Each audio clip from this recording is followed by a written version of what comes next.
And we are back. We're back. Hi. I'm Daniel, and this is Julia. Julia. Right. And last time you heard from us, we were in Manchester, but now, no, that is not the story anymore. Let's tell them where we are. Oh, it already says it. It already says it. Right. So we, Shall I Scotland. map it? Scotland, yes. And So this is a zoom in of where we were and where we went. We were in Little Manchester, part of England. all the way down there. And then we kind of doot by train. We took a long train. There was snow on the hills and mountains. Oh, you'll see Very pictures. pretty. It was very beautiful. Yeah. And then we got up here. And so, Edinburgh. Edinburgh. We asked several people. Yes, according to the experts. How do the locals say it? And it was basically Edinburgh. And being from Hawaii, I'm sure all the Hawaii people shouldn't have a problem with Edinburgh. Okay. There you go. As you notice, there's a line here. That is the line between Scotland and England, but all of the UK is on this side because they don't want to be beat up. All right, we're moving along. I'm terrible. This is the train. So as you can see, it was quite a nice train. It was a nice Very smooth slick. ride. One of the smoother rides we had. This was Scotland's rail. Mm-hmm. And as you can see, there's a little bit of sprinkling. So, It kind of looks like spiderweb almost, all on the land there. We got some more of it. Got a little more. You can kind of see. This guy photobombed and was like, "Oh, that is nice." Yeah. So, and then of course, very obvious snow on the ground. It was lovely. I wanted to jump out and run through it, but the train was still moving. the train was still moving. I'm actually now busy trying to think which company it was. All right, so this is us. Really This quick. is Parliament. We didn't take any pictures of our hotel because it was another Premier Inn, but it was a Premier Inn hub. And Do you want to explain hubs real quick? Basically, a hub is a smaller version of what a regular Premier room would give you. Shrink it, but there is a cool thing about hubs, and they are much more technical. Yes, so they have they really utilize all their space. So under the bed, that's where all the drawers are. Right, You can put your suitcases and wherever. There are digital buttons on a recessed headboard, so you don't necessarily hit them just because you're leaning backwards. But for example, one of them is the Do Not Disturb button. Another is the Make Up My Room button. Like all of these and all the lights. Everything's digital. Headboard. Everything's digital, and there's very impressive, actually. But so this was one of the first things we did. What is really interesting about Edinburgh is they have something called the Royal Mile, which is literally it's from a mile. Palace to Castle Palace. Yeah, and it's just one end is the Edinburgh Castle, and the other one is Holyhead. Is that how it's? I'm not. Yeah, I think so. I think that's what they called it. But this is the Parliament is right next to it. Right. So we're on one edge of the Royal Mile, and this is the Scottish Parliament behind us. Yes, this water is frozen. It's frozen, absolutely frozen. See the ice in it. So needed to show it that. It was a bit chillier there at that time of year than. We expected it to be. Yeah. But their parliament was really cool. So we did get to go inside. It's free to go in. And you can also sit in on this was on the inside. some of the boring talks that they have of their policies and all of that. But, politics can be boring sometimes. Sure. But this was really cool. These were some interesting displays that are showing kind of when Scotland did certain things. You can read this if you want, because I'm not going to. Yeah, so it's a small exhibit that they had right in their lobby. Right, they had several issues. One was climate change, one was LBGT plus, and so we snapped a few shots of those. Shows the timeline. Yeah. But just like any other kind of museum, gallery-esque kind of a place, you can move on. All right. They also had like a gift shop and so all here's that. another cafe. example of that. Yep. So it was marriage. It was all part of a really cool interactive, like very like you can digital. You just Sure. hit a year time of the year. I've gone too far, haven't I? On the timeline, and it shows you what happened on that timeline. So it was really kind of cool that they had that. Like, And actually one quite of the kid kind friendly of as well. undertones, I would say, was that Scotland is better than the UK. And look, I'm saying it, and sure, it's true, but Scotland's part of the UK, which there are mixed opinions. We'll get to that. I think it's Scotland is better than England. I think it's the constant No, constant and reminder. that's absolutely, I agree. But let's move on. Are we getting distracted? This was our first meal, and it was basically everything in a sandwich. So it's pulled pork. The place was called Oink. It was called Oink. And so I got the little Oink, and Daniel got a regular size Oink, and then there was a large Oink. It's basically just a sandwich size, and it's so good. Like you get a sauce that you put on it. Mine was basically apple cinnamon, an apple cinnamon chutney type of thing, and it was so good. It was almost like Thanksgiving dinner and a heat to it, bread. but like zesty heat, not heat. It was really yummy. No, they were delicious. They had the whole hog was just on there roasted, and they're just like cutting into it and stuff. Yeah. Kind of reminded me of Hawaii a little haggis. bit. That was my spread. My spread was haggis. Oh, that's right. You had the haggis spread. Yeah. It was not spicy. Now, of course, for all my brothers out there, I had to make a point here. This building is where masonry kind of started. Yeah, it's really cool. If you go back before this building existed, masonry did. It didn't have a building. Like, I'm so used to everywhere has their own. Down Baldwin Street in Virginia Beach, there's a Masonic building, and there's a big one in right.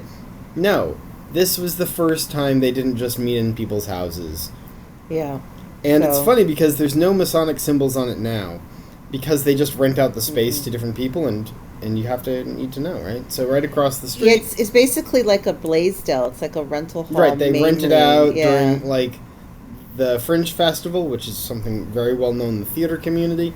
This whole space is used, among other places. The gentleman who runs the shop, which is the picture on the left, he was very kind, and he gave us a lot of information. He gave him a pin from my. He was really chuffed about that. Yeah, let's move on. Okay, moving on. Moving on. Malls. There's a mall. Yeah, there's malls. Is that me with Doctor Who? This is not on the Royal Mile, but it's kind of off of it. It's like parallel to it. I didn't look at this one ahead of time. You're such a nerd. She's like, definitely include the picture of you with the doctor's scarf. With all of his. While you're wearing the scarf. Yeah. So this picture in particular was funny because I believe these are this actual doctor's companions. Yes. So that was really fun to see. It was a nerd store in this mall, and it was just fun. You're completely ridiculous.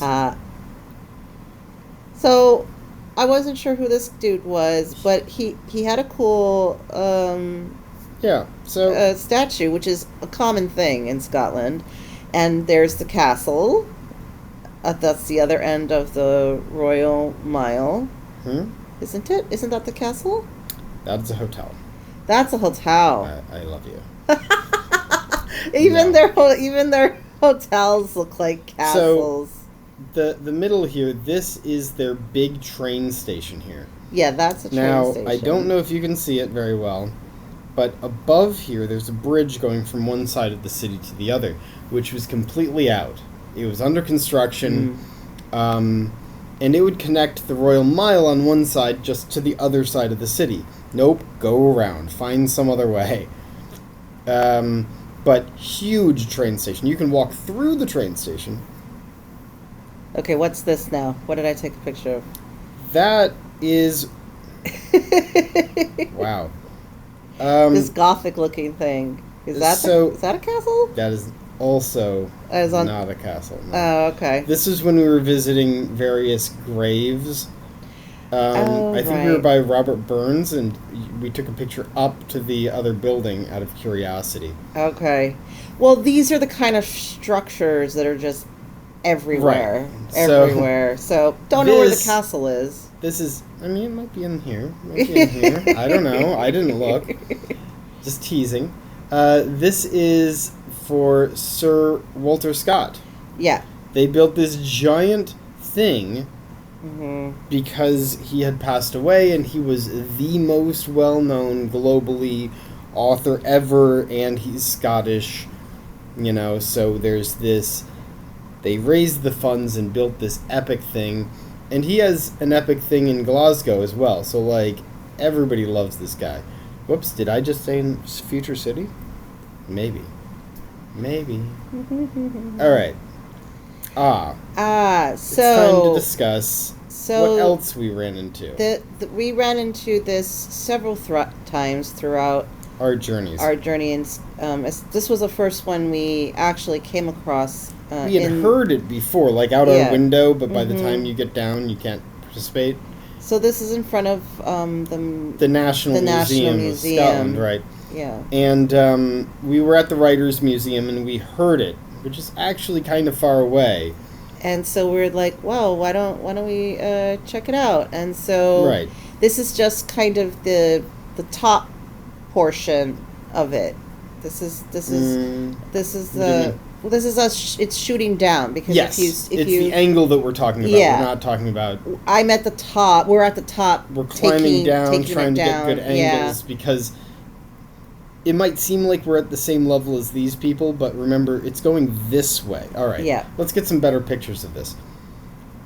There we go. That's a little bit more level. Right. So it just kind of expands around. Absolutely believe Palestine deserves to be free, as everyone was saying there.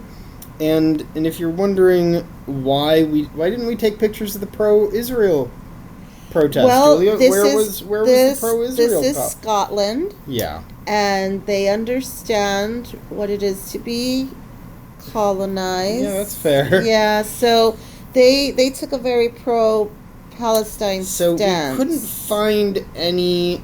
There really wasn't. No. And we were trying to be fair. We were trying to look. Right. We would have. In a historian sense, we agree with this cause, but we're going to at least see if the other. Yeah. And there wasn't. Nobody. There really. Nobody was on the other side of the coin here. Yeah. To just point out a few things that we didn't get a picture of in this one, there was a group of Scottish Jews for Palestine. Oh, yes. And that made my heart sing a little bit. So, yeah, they were actually wearing yarmulkes, and they had a little bit more of a traditional garb. And they had a giant sign that said who they were. Yeah, and and they were all part of it. Everybody was holding hands. One more thing, I think I can see the South African flag. Oh, yeah. In the mix. And the thing is, this is right around the time that South Africa had asked the court in The Hague to try genocide case, right? To see what they had done. So some people were flying the South Africa flag. Mm-hmm. But this will be a theme throughout Scotland. Yeah, this isn't the only time we bump into this, and it's still an issue now. So if you're on a college campus, do it. Absolutely. I don't care. So this is the rally, and it's always two parts. There's a rally, and then there's the actual march. Right. We didn't participate in the march. We didn't realize where it was going. Because we didn't know how long it was going to be. We didn't really know the path. It was cold. And it was cold. So we just kind of... But then we ended up... Right. It was right next to our hotel room. It was right next to our hotel. Here we are again. The end of the... You can see the buildings are much more modern. They're not those old... historic buildings, castle-y looking buildings. Right. This is where the end of the march ended up being, literally 2 steps away from our hotel, and so we were like, oh, because that's what we ended up doing, was walking straight back to the hotel while everybody else was marching, and then we ended up meeting the group there. A few moments later, we heard the classic protests again, and we're like, oh. Is this a different thing, or is it the same? It was the same one. They had marched a different way. So sure. Yeah. So that was interesting. That was a very fun experience. So you're going to be seeing a number of these topics, but we're going to just move on to what we felt like after doing all of that. So right next door to our hotel is a restaurant called Mad Dog. We didn't realize Brew Dog. Yep. Brewdog. We didn't realize at the time it was a chain, but it's a big chain. But they have like their classic pub, so burgers. They did give me a discount for being a college student. Yes, that was really cool. He was able to I'm going to make my get money. a little discount. Not that I paid for Delphi. It's free. I understand. Their signature house beer was a Guinness. So that was the correct answer. It really was, and so I got myself a Black Heart, which was a specific Guinness. So that was lovely. Shall we? Yes. All right. Some other things. On this side, we have the most famous dog in the world. That is Greyfriars Bobby. Greyfriars Bobby. Long may people rub his nose. You can see it's gold from all the people rubbing his nose. He is life-size. He's just a wee little dog, so we searched for him on a pretty nippy day outside. Oh, yeah. You have to walk up the Green Mile, the Royal Mile. You have to walk up the Royal Mile and back kind down of it. To the left and down. To the left. And then you finally get to him. Now, and he's just the one the on the cutest right thing. Is actually connects with, I think, the next picture. And basically, there was a train that was supposed to go through a little hill, but it was so steep because there are mountains everywhere here. This is ridiculously hilly. Very San Francisco hilly. got nothing. But they actually had to use mules and people and horses to pull this car up the rest of the way. So now... Oops. No, it is not next. Next one. I'll go back. Okay, yeah, there we go. So that placard is like right over there. And they turned the whole thing into a playground area because Scotsmen, like Klingons, as kids, just run up hills for fun. Yep. And obviously it was raining outside, so the kids were doing backflips. These kids are built different. I don't know. But our last photo is actually... So this was really cool. This is on the Royal Mile. Yeah, we kind of fell into this almost. It was raining. It had rained pretty hard while we were walking back down the hill of the Royal Mile. And I was getting a little nervous because it was so slippery and cobblestoney. So we went into kind of the first open thing we could get into, and it was like a little market. It was like this little market. It's so felt cute. Like we were in Kaka'ako. Little craft. Except this is clearly area. Used to be a church. But yeah, you can see all the stained glass on the side there. Sure. It's really beautiful on the inside. But they just converted it into this little craftsman showcase. So that was as far as I'm concerned. Yeah, this is the end of the story. that was Edinburgh as a whole. This is just a teaser. Don't worry. There's action-packed stuff to come. Museums and shows till and things next like time. that. Yeah, till next time.